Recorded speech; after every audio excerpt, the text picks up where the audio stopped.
they still haven't come out and identified her.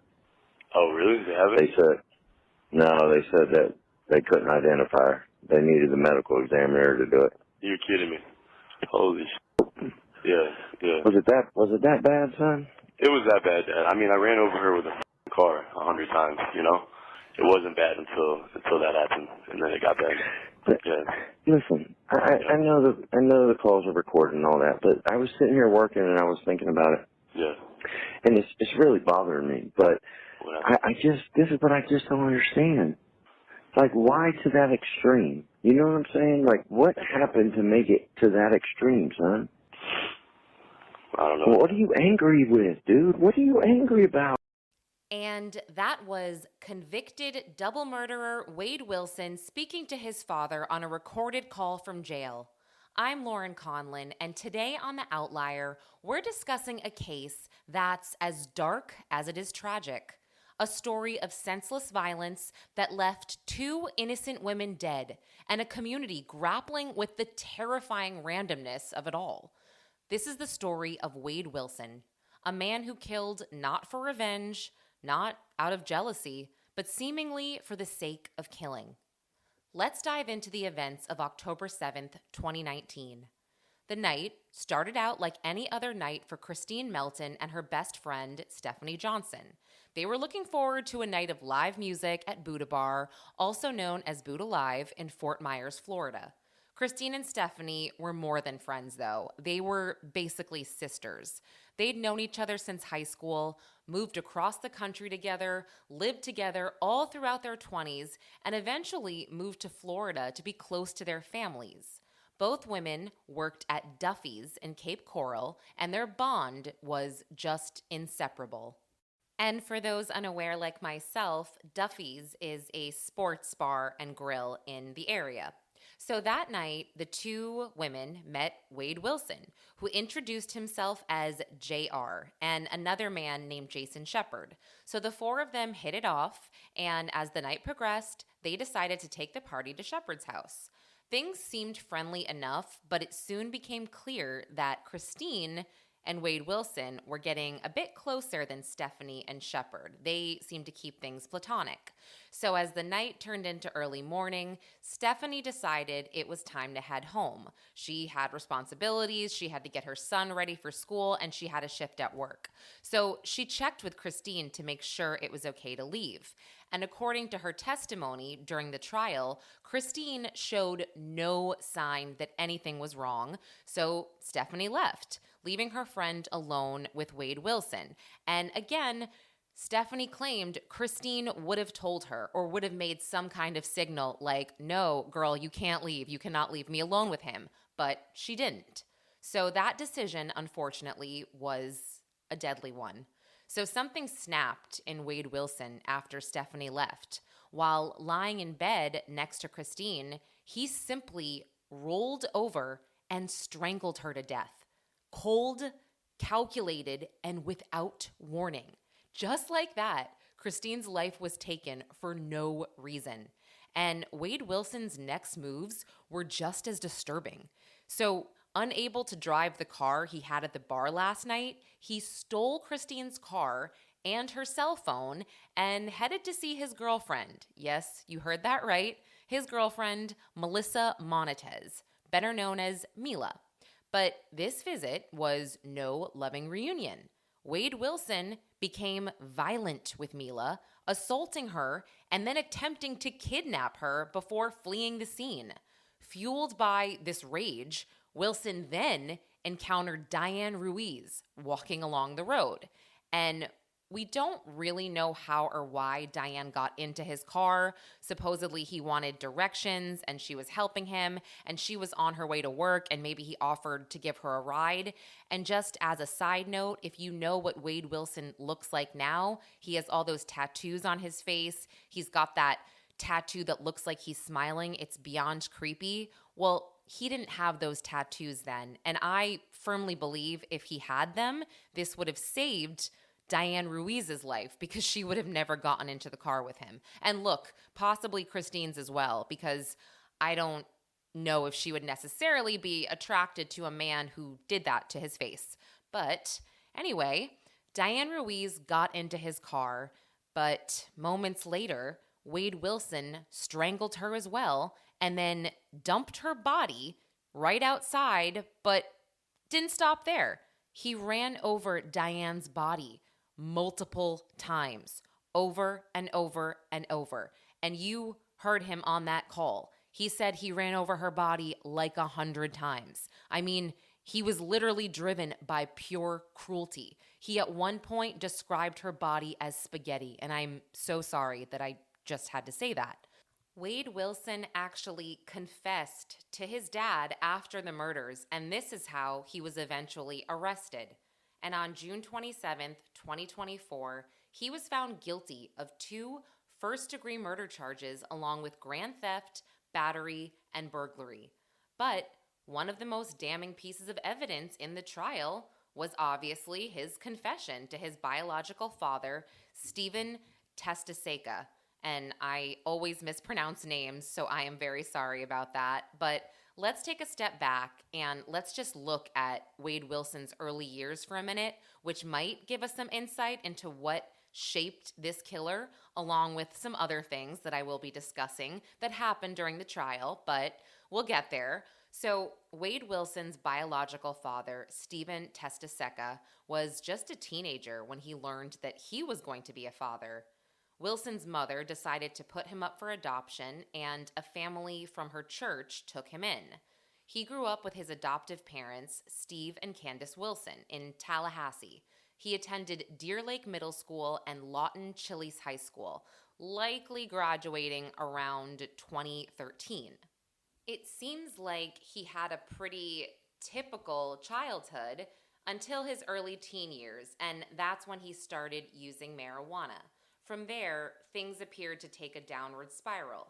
His adoptive parents tried to help him, but when their efforts failed, they shifted to trying to control him to keep others safe. And despite his growing issues, peers from middle and high school never actually saw him as a threat, though it was clear even then that he lacked respect for the young women that he dated.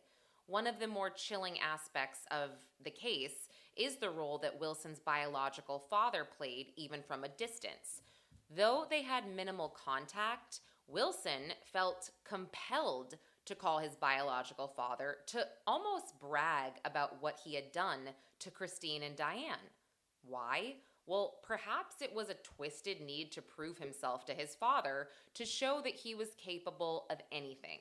Testaseca, who had his own run-ins with the law, mostly for theft and burglary, was the one person that Wilson chose to share his crimes with.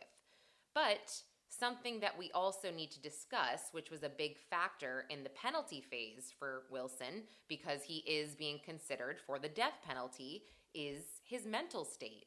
So during the penalty phase of his trial in June of 2024, Wilson's defense centered around his mental health, attempting to paint a picture of a man whose actions were driven by deep-seated cognitive impairments and psychological disturbances.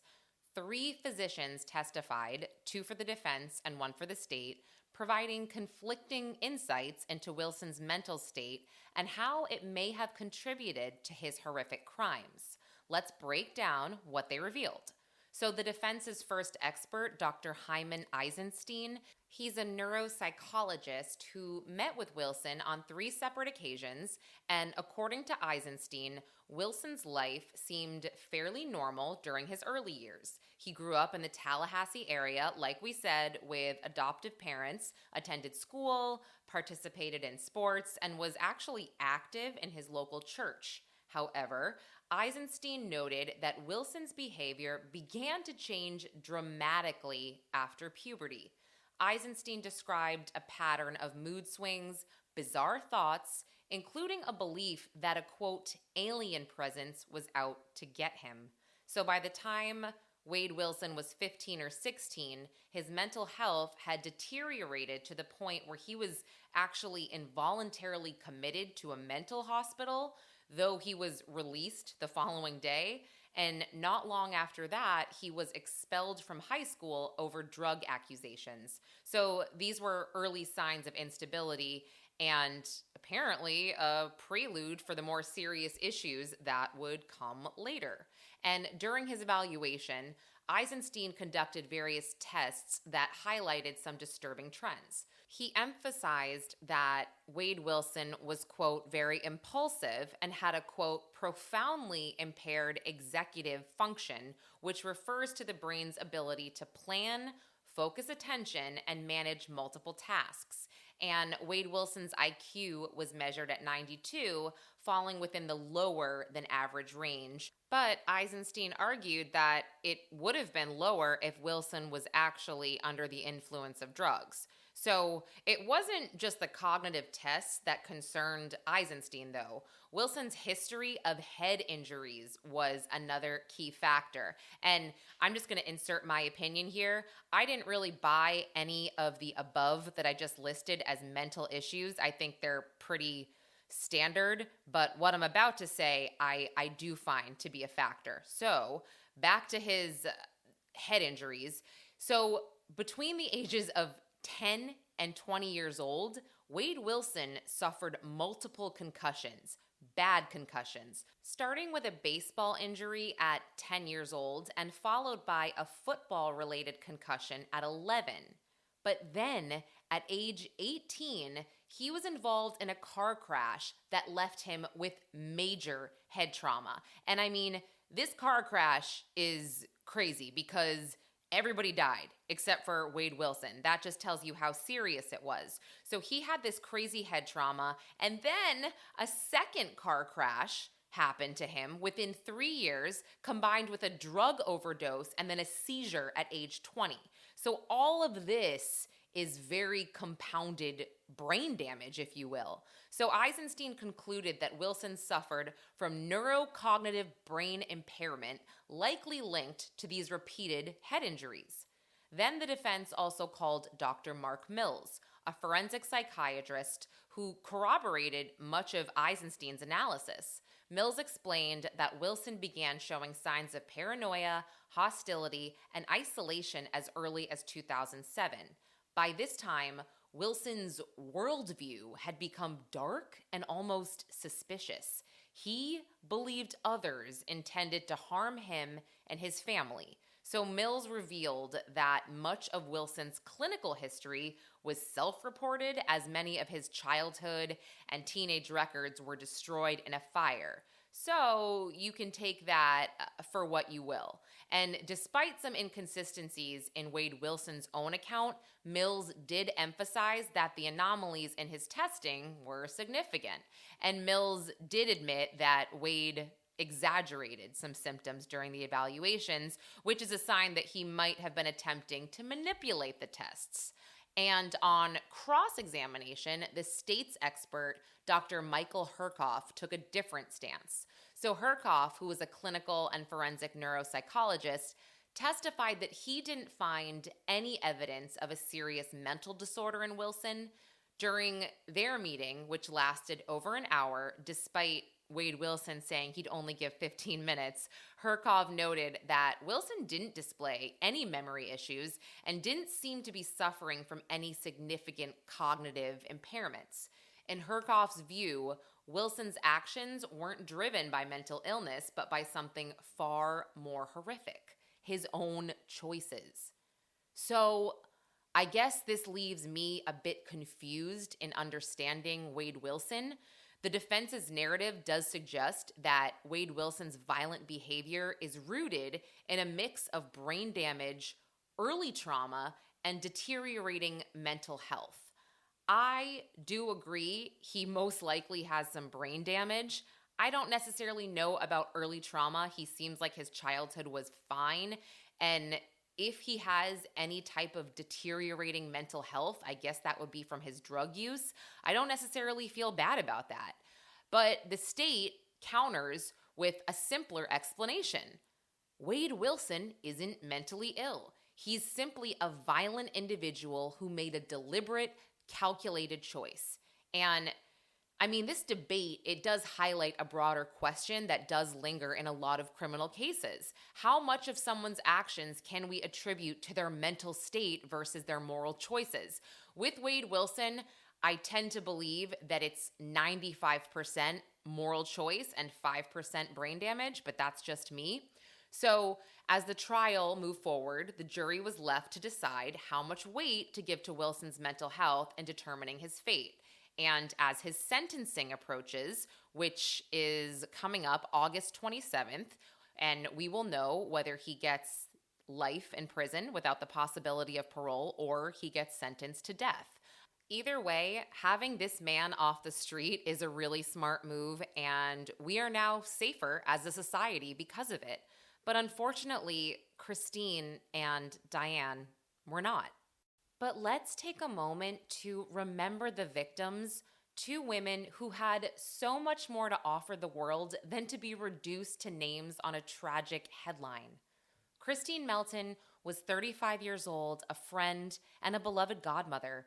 She had humor, she loved Halloween, and she cared deeply for her pets, calling herself, quote, a cat mom. Kristine had moved to Florida to be close to her mother, who lived just around the corner from where she was murdered. And Diane Ruiz was 43 and engaged to a man named Scott, and she was the mother of two sons, Brandon and Zane, who are struggling with the loss of their mother every day. Diane was a bartender at the Moose Lodge in Cape Coral, where she was known as the heart of that place. Her loud, joyful laugh was said to be just infectious, and she was someone that everyone could rely on. But as I mentioned, Wade Wilson's legal saga isn't quite over. Yes, he was convicted, but his lawyers are actually pushing for a new trial. They are going hard over his mental state. So the judge is set to hear their request on August 27th, with his sentencing scheduled for later that day. All right, guys, thank you for listening to this episode of The Outlier. It's cases like this that just remind us how precious life is and how quickly it can be taken away by those who have no regard for it, like Wade Wilson. So if you want more updates and deeper dives into cases like this, be sure to subscribe, like, follow. I'm on Pop Crime TV on YouTube, and I am at Lauren Emily Conlin on Instagram and at Conlin_Lauren on Twitter. Until next time, stay safe and be vigilant. I'm Lauren Conlin. Thanks for listening.